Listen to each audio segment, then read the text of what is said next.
everybody, I'm Dan Geddes, and as you can probably already tell, I'm an American. You know, when people ask me where I'm from and I say I'm from America, people always say, yeah, I can tell. And I'm like, what do they mean by that? They say it in a condescending way, and it makes it sound like a bad thing. Like, should I be covering it up? Should I be ashamed to be an American? Because when I hear I can tell, what I really hear them saying is, oh boy, here's another American idiot living in Amsterdam. Why are there so many of them? I just wish they'd go away. And I'm like, well, I'm not the normal American idiot. You know, I used to read a lot of books, and I mean, I don't anymore, but I used to, and I've written a book.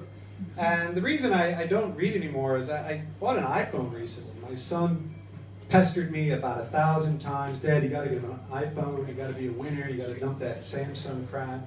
And finally I gave in, wanting to be shining in the eyes of my son, and I bought an iPhone. But now I can't really focus on anything. I mean, all I do is check everything all the time, Facebook and my email, and I check Twitter, and I'm always hoping I get another Twitter follower, but most of the time it's a spam bot, you know. But I still follow them back anyway, because the spam bot he'll unfollow me if I don't follow him back. And everybody's like this, you know. The average person actually checks their email 150 times per day.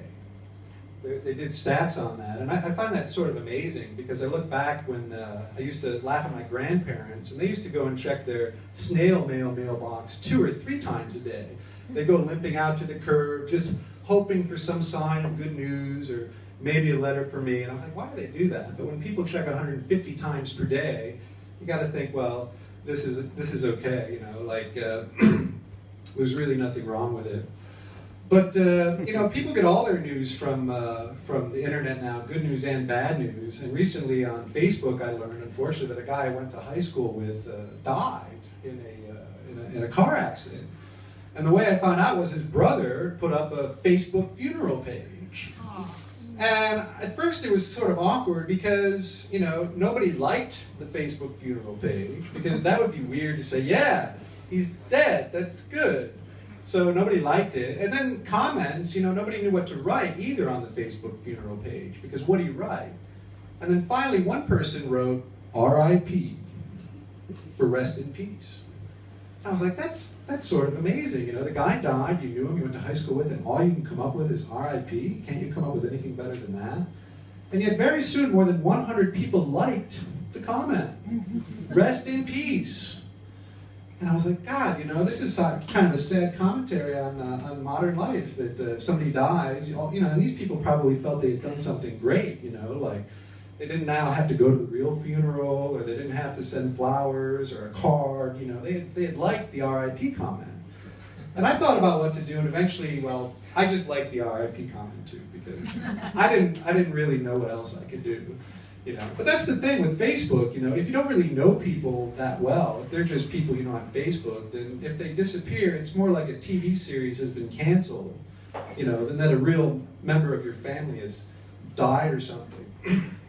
You know, but anyway, I feel like a lot of people don't accept the fact that they'll ever get old or die anyway. Like, I was on the train a few weeks ago, and I saw a couple of young ladies, and they were checking their smartphones all the time, like everybody else, and they were looking at pictures of some celebrity. I don't know if it was Liza Minnelli or Linda Mole or somebody, and they're like, "Oh my God, she looks horrible, and she looks like 70 years old. I mean, how could she let this happen to herself?" And I'm like, "Well, she is 70 years old. You know, I mean, this is what happens to people. It's really okay." You know, even stars, I mean, they don't have some magic formula. I mean, well, some of them do. They take human growth hormone and stuff. But even so, I mean, they're going to die eventually. But I felt like the people, you know, the girls on the train, they didn't think this was ever going to happen to them. You know, they just kept posting selfies of themselves on Instagram, and you felt like they were going to do this forever, and they didn't ever really get the fact that they were ever going to die. You know, I don't think they really accepted it. I don't think most of us do. You know. But when people are worried about death, that's when they start thinking about prayer more and thinking about God and stuff. Like suddenly they didn't care about God their whole lives, but you know, if they get worried about their own death, then they start to care. You know, I'm the same way. Like, I'm an agnostic. I don't believe in anything. But, you know, if I feel like, oh, I got a cough and maybe I'm going to die, then I get all scared and I start praying and stuff. You know? And my mother is, she's still a believer. She lives back in Cleveland, and she still believes God controls everything. So, you know, if a friend of hers got a good job, it's God who gave her the job. And if somebody gets sick, well, God wanted them to be sick. And if they get better, it's, well, God wanted them to be better. I mean, God just basically controls everything. And I thought about that because, you know, like 10 years ago, we went on a holiday. We were planning where to go for Christmas holidays, and we thought we were going to go to Thailand. We thought it would be nice. And then at the last minute, we're like, well, let's go to the Canary Islands instead. And that was the year that a tsunami hit Thailand. And when I got back to Amsterdam, I called my mom and I said, yeah, I'm glad I didn't go to Thailand because I got hit by a tsunami. And she's like, I prayed for you. I prayed and made you safe. And I'm like, Mom, well, how do you think this works? Do you think that God, like, inspired me when I was on the travel site and before I booked the trip to Thailand, he made me change my mind? Or do you think something more was going on? And you could tell she thought something more was going on, like maybe God was thinking about where to send a natural disaster. And he had thought about sending it to, you know, the Canaries where I was, but because of my mother's prayer, he diverted this tsunami and sent it to Thailand instead. And you can tell she really thinks of God like a big telephone operator in the sky or a big computer switchboard. And God's being overwhelmed by requests, and he's sorting out, like, you know, like, what should you do? Like, what should I, you know, God's wondering what to do. And maybe it's like voting, you know, the more people who vote for this or that, he decides where the disaster strikes. But, you know, I'm really, really glad that I didn't die in the tsunami, because if I did, I could just imagine that I would be looking down from heaven and there would be a Facebook funeral about me.